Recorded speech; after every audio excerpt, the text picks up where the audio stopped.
Hi everyone. Welcome to the first video in our series on Bloomberg functions. Now, last year I ran into a lot of students here at Bristol who, even though have access to Bloomberg, find it unsurprisingly not very intuitive to use at least. And so they can't use the full potential of it. So I thought I'd make these videos to essentially run you through some of the functions which I find useful and their features, and hopefully inspire you to explore the terminal a little bit more while you're here at university. But okay, so I'm going to assume that you all have access to the terminal and you're able to log in, and this is just going to be running for the functions. And this first video is going to be about being aware, following the news, staying up to date, following the markets, that sort of stuff, specifically closer to equity focused. But let's just kick it off. So the first function that I wanted to run you through is quiz. Quiz.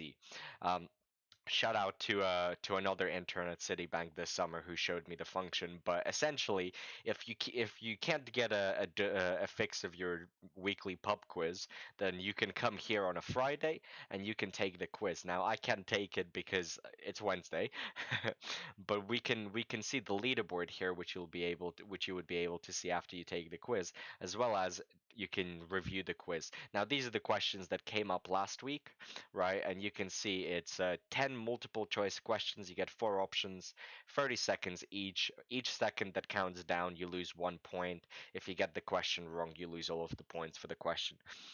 And then it just tallies everything up. All of this is market news, the biggest headlines essentially of last week. Um, Trying to see how closely you're following it. But okay, not only can you see how you stack up against other terminal users, though, you can also see how you stack up against your firm peers. Now you can see University of Bristol, there's not many people taking the quiz, so if you want to win at something, this would be an easy W to catch. Okay, now the next function is day B or daybreak, and this will essentially, if you need to follow the news on one simple method, you do it once a day. This is where you go. What need to know what happened, right? What happened yesterday? What do I need to know before I start the day working today, right? What are the three most important things from last night, last evening? What is coming up today? What should I be looking out for? You can see the times here on Eastern Standard Time, so depending on your time zone, adjust. But here we can see the most important things that are coming up today. Some trader talk, some opinion stuff, but perhaps more importantly, you can cover the most important news for the regions. So you have the regions here as well as for different asset classes. And if you only care about ESG, this is a nice place where you can get a consolidated view of the most important things happening.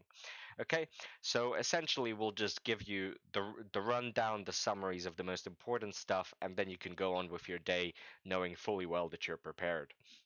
If you'd like a little bit more of an in-depth view, then BRIE or briefs, right, will allow you to subscribe to certain newsletters, right? And all of these briefs are free to terminal clients, as you can see here, and they range to between special reports and even restaurant reviews. If you if you're into fine dining, you can subscribe to this. To economics, hedge funds regulations, all of that. Anything that you might find interesting on the Bloomberg terminal probably has a brief which you can subscribe to and which will arrive in your message box over here, right? So just click on that to see whether you have any new updates. But okay, the next thing which is similar to, I guess, top news is most viewed people.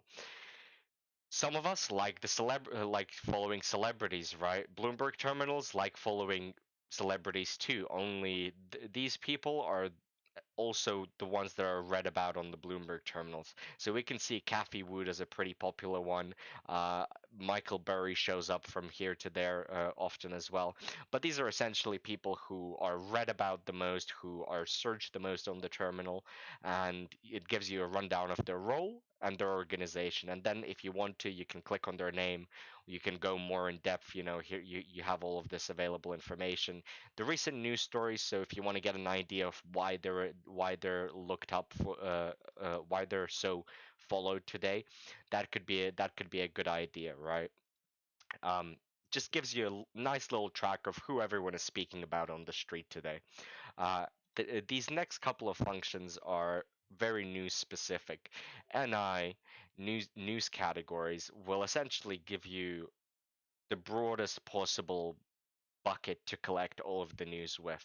Now how about we can say categorize them? You can do it by regions, countries, industries, anything you can imagine. You can select only specific companies.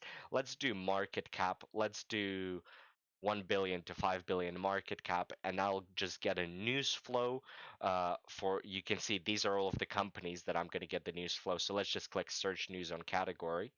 I'm in my category 1 billion to 5 billion. Here are all the news. You can see it gets updated almost real time, right? And I can just follow whatever I want to in nice little screen. I get the headlines.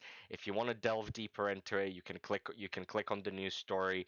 You get a bigger rundown. You get some recommendeds after that.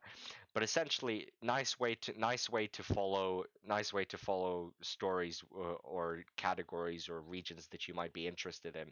So, for example, if you are assigned to cover a specific sector, this can make sure that you're up to date day to day, right? Now, for those of you who want to be the early bird, perhaps NI spec or speculation and rumors is more for you. Now, this is you know the saying buy the rumors, sell the news. This is essentially it. You can see what people are talking about, whispering about on the street. What are the rumors, before they become news. So obviously, this is not guaranteed that this will happen, but if it does, then you would have known about it beforehand, essentially, and you would have got that extra advantage. So for those of you who are interested in that sort of stuff, NI spec. Now, this next function is perhaps my favorite one, and essentially, it's called first word or FIRS, and this gives you not only the headline of whatever category you want to follow, but also a little summary down here, and you can click more. It'll take you to a bigger page again, right? Some interactive charts here, but essentially it gives you a summary. Sometimes the headline isn't all that useful, and so you want the key data, especially if you're following economic data releases, right? This will give you the important figures that come out day to day, but is useful for that stuff, and also real-time tracking. And I'll show you in another video how I use both of those functions. But moving on to Markets Live blog, essentially think of it as first word, but if both news and first word don't give you enough information, then this is going to be it, right? Then it gives you a nice big summary, a couple of paragraphs, an image of the news story, right? Which you can then go deeper into. But if you find that your first word essentially feed doesn't update as quickly as you're reading it, right? You have plenty of time doing nothing. Perhaps this is for you. You can get a bigger summary. You can look at the charts, analyze them if you want. Um, but essentially, mlive could be the function for that. Now, next up, and also the functions, the charts that they use, you can interact with them on the Bloomberg terminal, which I think is glorious. Now, the next function is essentially in economic calendar, right? And this is available on other platforms. Yeah, a lot of this information you can get on the internet, but I find that Bloomberg is the most comprehensive and standardized way to do so. So, for example, I have United States selected, but you can do all sorts of categories. I'll show you over here, right? So this is region specific, obviously economic data, and I can pick everything from Western Europe to the G20, right? And then when you click in here, okay, here's an aggregate. I want to see all. Let me see all of the G20. And then we have the data for the next week, right? You can select the period. So you know how Daybreak told you what's important that's coming up just today? Well, this is where you'd get the information for a week or a month of whatever you want in advance, right? It tells you the date and time when it's coming out, and I believe the time is specifically in your time zone, so that depends on what you set your Bloomberg terminal to. The country, you some of them you can set an audible alert for this data coming out, and you can set it before it comes out, or you can set the alert if it if it's not in line with expectations, similar for the messages. The relevance is the important column, right? You don't want to really be looking at this. You don't want to be looking at these. You want to be looking at the things which are the most relevant because they're going to move the markets the most, right? And here we have the period. Obviously, we have the event and the data that's coming out. So, for example, we have the the South Korean trade balance for August, and here we have the actual data. So you can see if we go down, we don't have the data here because we haven't reached the time point of the release yet. But here we have the actual data in this column, the survey, which is essentially the expectation, the expected value, or at least what Bloomberg thinks the expected value is, the prior data for the same variable, and then any revisions that were made. So this is a very powerful, very important function, especially if you're into macro stuff, and keeping track of all of the big things that are happening. Um, Now, let's go into an interesting function for a very specific reason. I'm not going to stay on this for a long time, but if you're into oil and gas, then BNEF, or Bloomberg NEF, is a proprietary, essentially, research place for all of that. Some of you might have access to data and the tools as well that are available. My subscription with Bristol doesn't allow it, so I can't so I can't show it. But this will give you very interesting research on oil and gas stuff from Bloomberg specifically. Obviously, something that you wouldn't be able to access anywhere else on the Financial Times, on New York Times, etc. But okay, so moving away from the news, how do we follow equity markets? And I'm going to show you two functions. And they're pretty simple, but they should start you off nicely. World Equity Index Futures, or WEIF, is pretty self-explanatory. This tracks how uh, equity index futures are doing day to day, right? Here we have the delivery dates for these futures. Now, if you're a bit confused of why I'm looking at the futures instead of the actual equity indices, it's because when traders who trade the indices will trade futures because they don't want to buy 500 companies at the same time on spot, right? It's not very practical, and for a lot of other different technical reasons. But essentially, the futures market is what's looked at day to day. You can also look at the equity indices spot, which is WEI, but preferably use this if you're looking into trading stock futures, stock indices.